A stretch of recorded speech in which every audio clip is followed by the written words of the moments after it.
Never. Have you been nominated before? Yeah, twice. But not a single award? No, because when they nominate me, they have these people, a group of, back in the days. Now I don't know how they do it, but they have this panel that comes on TV to discuss the award and then talk about the artists, and they always say negative things about me.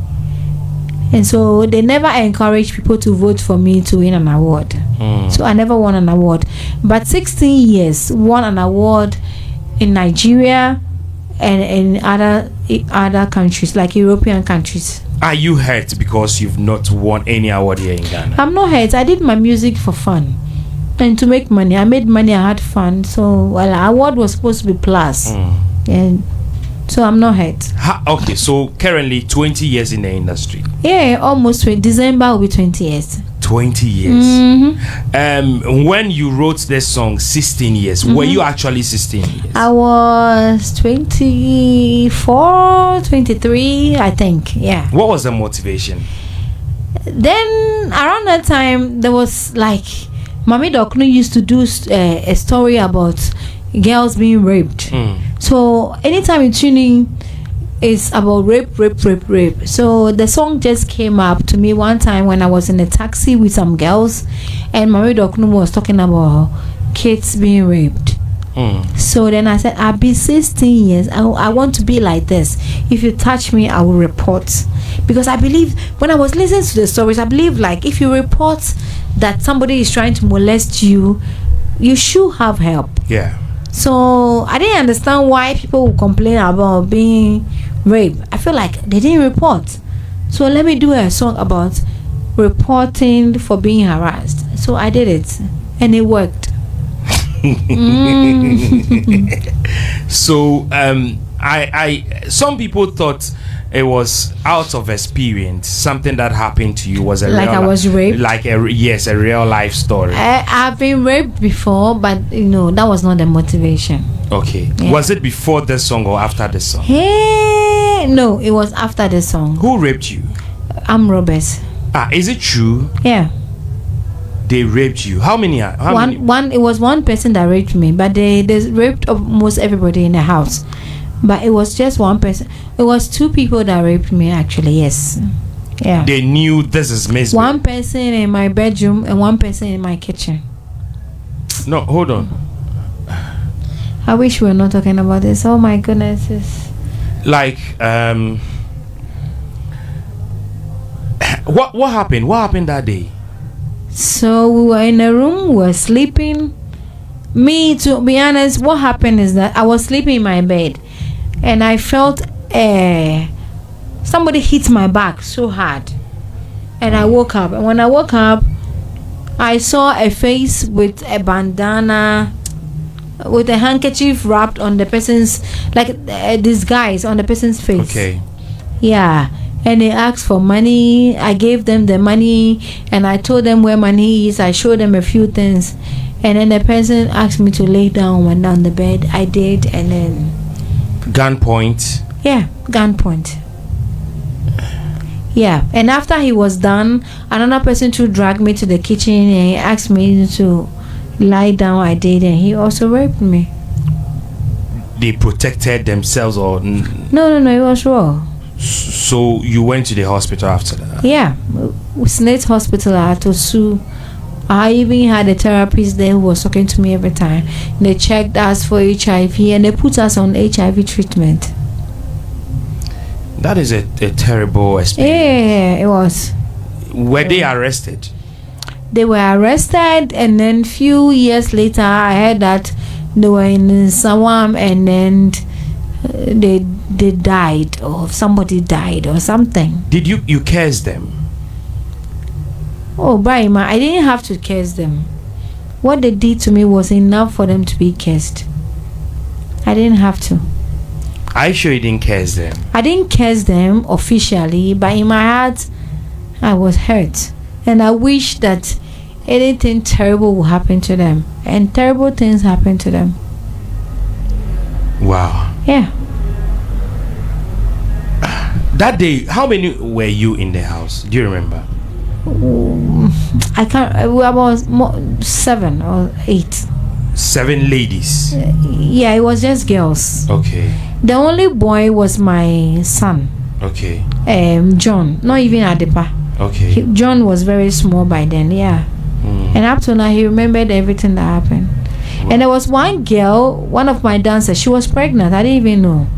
Okay. I knew after the whole incident. Was it before? Was she pregnant before the incident? She was pregnant before the incident. And after the incident, that I realized that she was pregnant. Okay. Because when we went to the police station, they have to check us. So then I realized she was pregnant. She was like 4 or 5 months pregnant. Is it true? What happened at KNUST? What happened that day? Why are you asking me? What happened at KNUST? Why do you want to know? Is it true you were on stage and some young men pulled you out and did things? Is it true? Nobody did anything to me at KNUST. The thing is that a lot of people, like everybody was happy. The performance was like solid. Okay. But what happened was that after we were done, people were like, they were clapping and saying, next one, more. But they were asking for more. Okay. And then we did. And then they asked for more. And we did. We keep doing it. And I got tired. So I said in the microphone that, okay, Prior and Cash Show is backstage. After they are done performing, I'll come back with my girls to like give you more performances. And they were like, no. But it all felt like a joke. But when we were getting off the stage, they grabbed my leg and started pulling me into the crowd. And the people on the stage too tried pulling me on the stage. And before I realized, it was a pull, and I passed out. I almost lost my life. Yes. And I believe that the people in the crowd were either drunk or high on something, because to just grab me and start pulling me out of... Because it was in the news that because you were wearing something short. It's a lie. It's not... Never. On that night, I was wearing pants, trousers. Okay. With a jacket. So the only part of me that was exposed is my stomach. Okay. And even if I was totally naked, it wasn't enough for me. It was not. Even if I was totally naked, it's not enough reason for people to wanna kill me or do what they did to me. Show business. I came on stage to show you something you haven't seen before. I didn't come on stage for you to murder me or put me into that situation. So show business, there's no formula. Show business is showing something that will excite your people, and that's what I did. But I almost lost my life. You almost lost your life? I almost lost my life, because I remember when I saw that video, when they were dragging me into the crowd, I was screaming like a cow. Screaming? Yeah, like a cow. Because then they were dragging me, the people on the stage were also dragging me. So it was a pull and pull. So I passed out. Don't mind me. Today I want to talk about something different.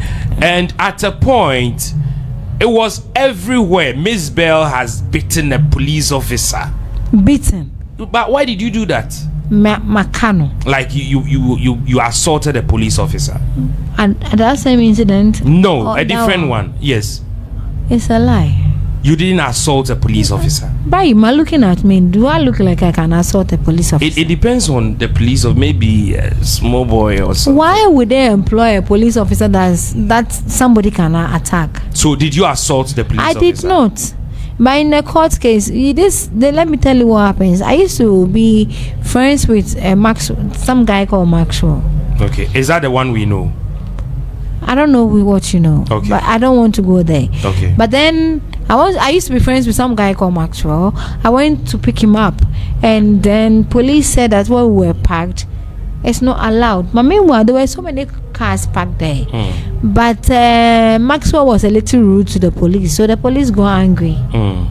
And then when we were about to leave, he said no, and he jumped on the bonnet. And Maxwell was like, well, I'm not breaking any rules, so if you jump on my bonnet, we'll drive on.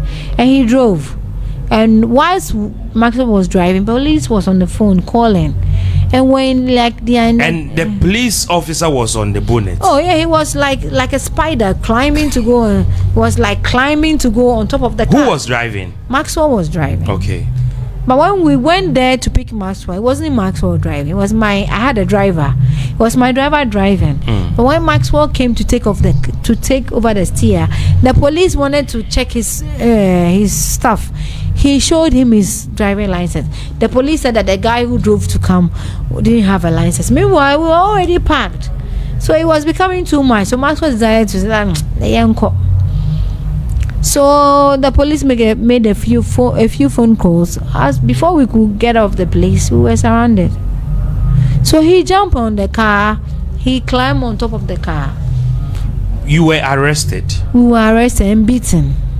Who by who? The police officer. Yes, they beat us mercilessly. Were you charged? Were you taken to the court? Were you charged? We were taken to court. We were asked to plead guilty by my lawyer, so that the case will end quickly, and we pleaded guilty, and we paid some money so that we can, because we're always going to court. Okay. For more than 6 months.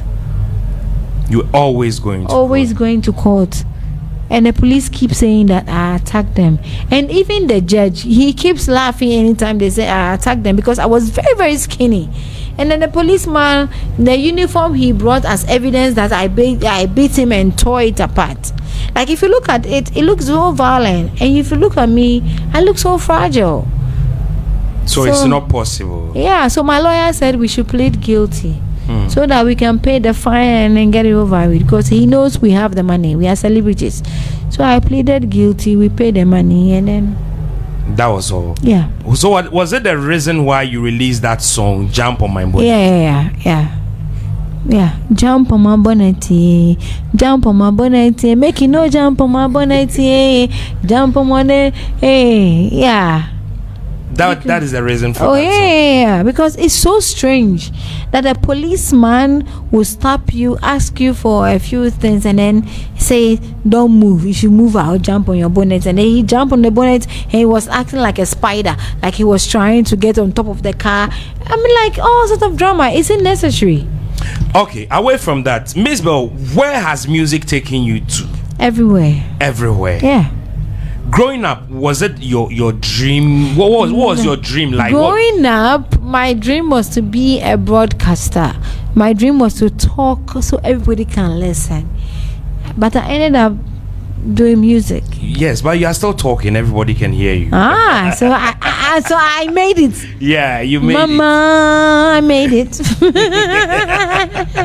Yeah, so you made it. So growing up, you wanted to be a broadcaster. Yeah. Like be on TV and host programs. Or radio, TV, radio, anywhere, so people can hear me. But you've done all of these. Yeah, so. I've done all of that without even realizing. I don't even appreciate it. Can you imagine? Yeah. I want to do that talk show. I want to be like Oprah Winfrey.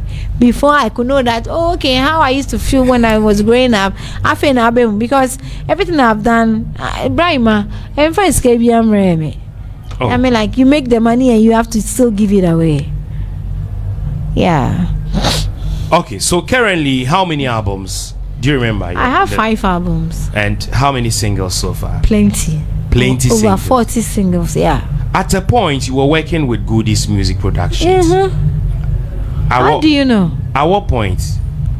At that point. What point? That point that you knew. I don't know, but what point? At what point did you start working with Goodies Music Productions? I don't remember what point, but I know at some point Goodies Music came in because I was making money. I was making all the headlines. Because Ghana music at that point, if there's no headlines about Mzbel, then it's not a headline. Goodies showed up and he felt like he could do more with me, and I agreed when he put up like what he can do. So I worked with him. I can't remember what year. I can actually take my time and research on the year because internet has all the years. But I can't remember offhand right now. Mzbel, I think I had this conversation with you some time ago. Let's do a quick recap. What actually happened to you during Afro Nation? What actually happened to you? Some said you were drunk. Some said you were on something high. What happened that day? Afrochella. Yes, Afrochella. I don't know what happened. Were you high? I was not high. Were you high on something? I wish I was high on something. Because if I'm high on something, the show would have been amazing. But I wasn't high on anything. But I was pregnant. But I can't blame it on the pregnancy because I've been pregnant before and I didn't have that experience. What happened, I can't explain. I was prepared. I was ready to perform. I went on the stage, and before I could say Jack, I went black out. I tried my best to make it happen because I feel like, okay, it's not working. Something is happening, but let me do the show. It didn't happen. Something happened to me that I cannot explain to now. You can't explain. People have called to say that it's spiritual influence. My energy field was tempered with is this, is that. But I know what I felt. What I felt, I don't know what it means. Whether it was spiritual or it was because I was pregnant or it was because I was I don't know. But what I can tell you now for a fact is that I went black out. I couldn't see anything. I couldn't breathe well. I felt like I was dying. But I know that I have been paid to do something. So I was struggling to You make wanted to do it. so that they don't come and say, give us our money back. Because now me this canary. So how did it affect you after your show and there were stories around? It affected me big time because the stories, it was like I was the governor of the world or Ghana and I have messed up. Everybody was attacking me. I have to shut down all my social media platforms. It was that bad. I always stay indoors crying. I can't check on messages and comments on my pages. It was that bad. And I felt like, what did I do? I just went on stage and the whole show was like 7 minutes. So I'm asking, if I the first few minutes, if I screwed up, I mean, like, how is it so bad that people want to attack me? But it's like my fans had high expectation, and I blew up. But I thank God that now they understand because I was pregnant. Okay. You are now telling us. We didn't know you were pregnant. I knew I was pregnant. People who work with me knew I was pregnant. But we didn't think pregnancy can cause that. And up to now, if you tell me that it was the pregnancy that caused that, I still will go and sit down and want to meditate on it. Because why should my pregnancy make me feel that way? But maybe CBS, so, well. You've moved on. I've moved on, yeah. Okay.